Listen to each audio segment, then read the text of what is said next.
Instagram en TikTok staan vol met filmpjes over haken. En ook in de winkel merken ze dat het oude handwerken populairder wordt onder jongeren. Dan laten ze ons het filmpje zien en dan dat wil ik gaan maken. Ja. En dan zoeken we de materialen daarbij en dan gaan ze aan de gang. Hè. Lieke en Lisa zijn 2 van deze jonge haaksters. Via het internet komen ze op ideeën en leren ze diverse haaktechnieken. Ik merk ook dat heel veel mensen van onze leeftijd steeds meer video's zijn gaan uploaden. En dat vind ik zelf ook wel heel leuk, want daar krijg ik zelf ook veel ideeën van. Is het niet hartstikke ouderwets? Nee, het is leuk om gewoon te laten zien als je iets af hebt dat je het aan kunt doen. En het is leuk met felle kleurtjes te werken.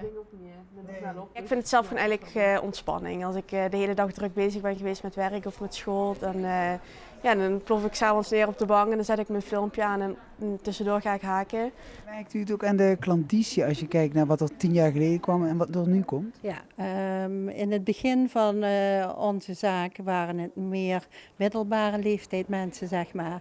En nu kan ik zeggen van jongeren willen het weer leren. Inmiddels zijn de meiden kundig genoeg om hun eigen gehaakte kleding te maken. Ja, deze heb ik pas geleden gehaakt. En ja, als ik het dan aan heb, dan krijg ik wel van heel veel mensen in ieder geval de reactie van heb je die zelf gemaakt? Of waar heb je hem vandaan gehaald? Veel van hun gehaakte werken verkopen de dames op braderieën.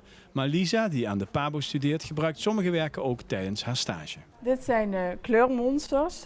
Dat is van een verhaal van een boek, de kleurmonsters. En die hebben elk een eigen emotie. De rode is de boze emotie en de groene is de kalme. En dan kun je die eigenlijk in de les gebruiken om over emoties te praten.